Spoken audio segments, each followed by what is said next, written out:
Hey guys, I was in here just a little bit ago and just checking the young birds, and I was handling a few of them, and this one right there, I noticed a problem when I handled her. That's Sweet 16.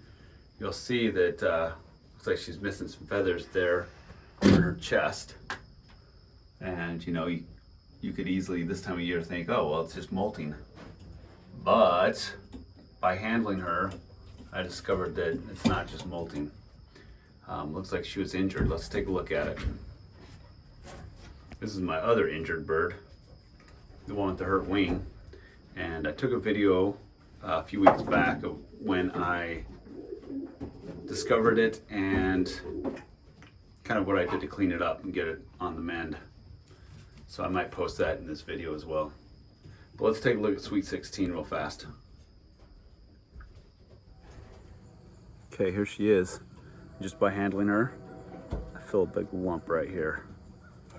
Let's take a look at this more carefully. That is not good. That is not good. Okay, let's see. Okay, so she's missing a bunch of feathers right in there. So she grazed up against something. Let's keep going.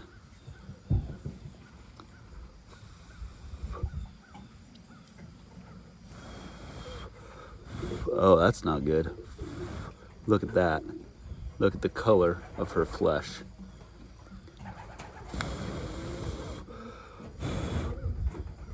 It is dark blue. She's got that lump right here. So she clearly crashed into something. Whether it was a window or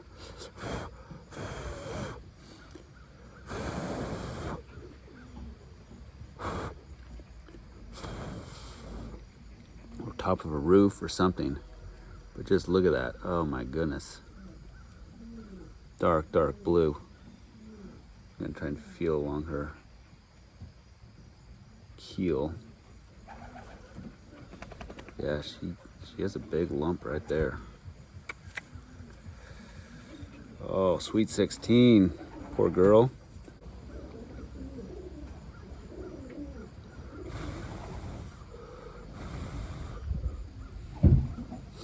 There it is. Man.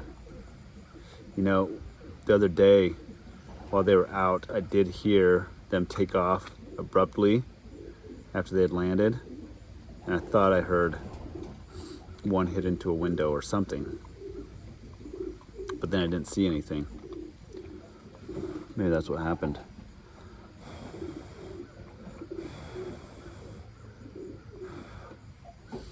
Oh, poor girl. I wonder if that broke part of her, the upper part of her keel, this anterior portion. It's hard to feel it because it's so swollen. So I won't know for sure. Oh man, well, that could be the end of her flying career.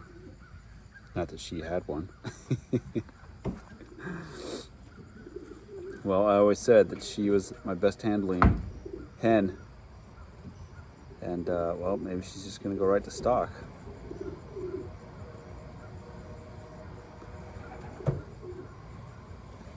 She is a gorgeous bird.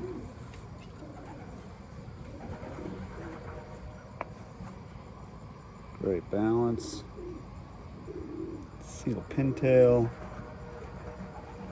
I mean, she's really great.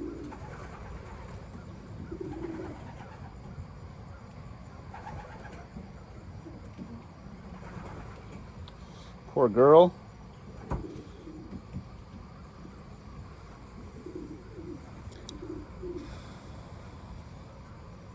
Yeah, it's just like a hard lump right here on the front.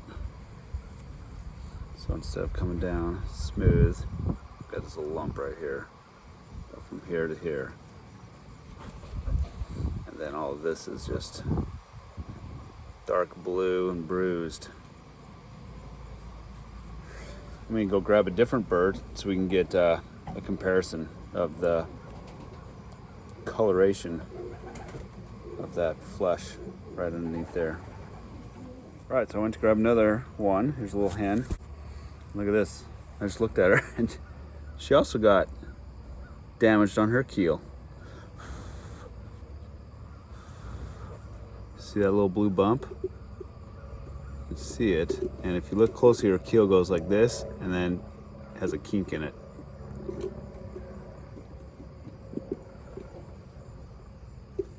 There's a little zigzag now. So she clearly hit something hard. Not as hard. Darn.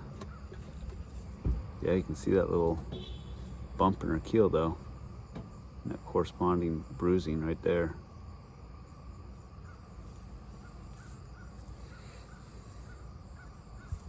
Poor little bird. This one's out of 836 in the Cuevas hen. Nice little bird. Also good balance. Single pintail. Whew. A little bit flighty today. Right, I'll go try again. Here's Kevin. Let's take a look at him.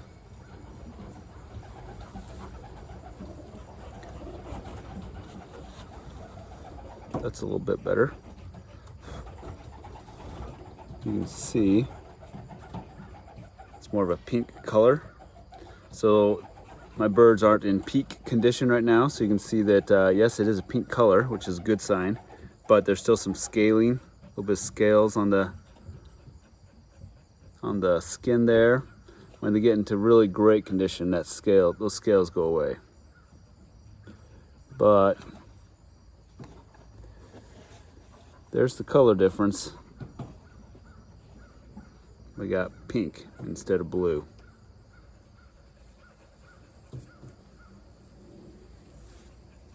Man, this bird is awesome. Love the way he handles.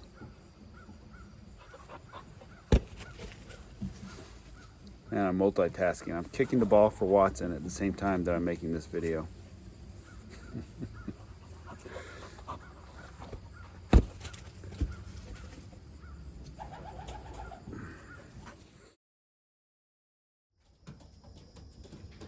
Okay, the birds are back from their evening fly, and as I was taking care of them, I noticed this one back there on the perch. Not looking too good.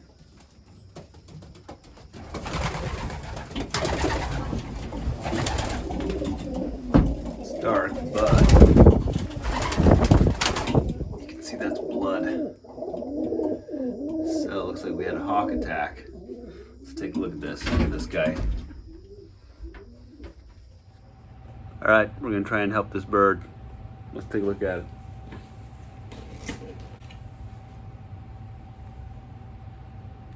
Basically, it looks like it's just gashed right there.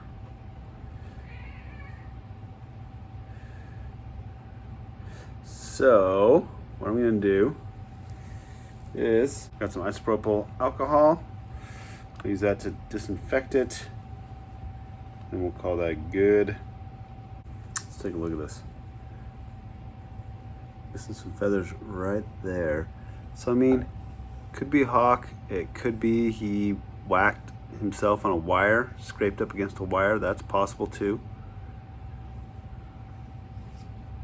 All right, I dipped my cotton ball in there.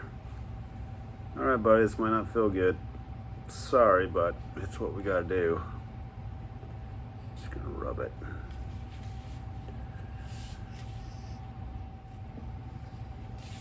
Grab another one. Dip it in some alcohol. All right, bud, you're doing good. Doing good. We're just gonna clean it up, and then we will let it heal on its own. I don't need to bandage this. It should just heal on its own just fine.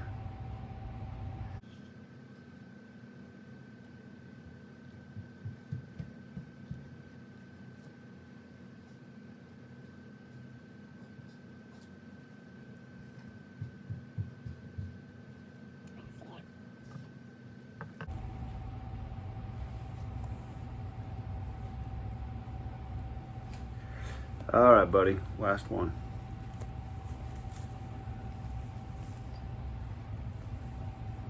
Just gonna scrub that up.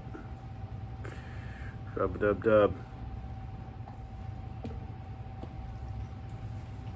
Fantastic. All right.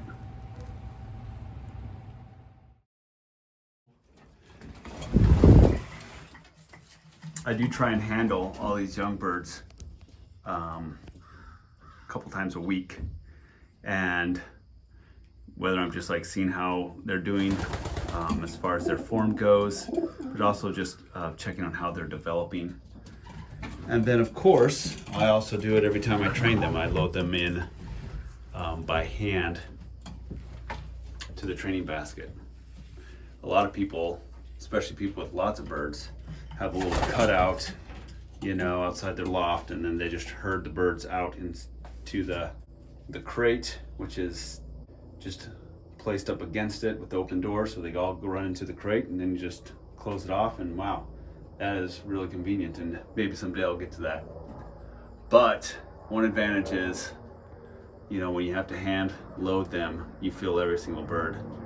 You're able to find injuries, be able to check how they're developing, be able to quickly look at the health, open their mouths, look in their eyes, all that stuff. So it may take a little more time depending on how many birds you have. I mean, for me, I only have a handful of birds, so it doesn't take me that long. For people who have 50 birds, 500 birds, you know, then you definitely want to load through a little chute, for sure. But again, this just gives me a little bit of an advantage to know my birds. Right, guys, heel up. So we're probably going to be resting them, or I will hold back the injured ones when I let them out to fly in the morning.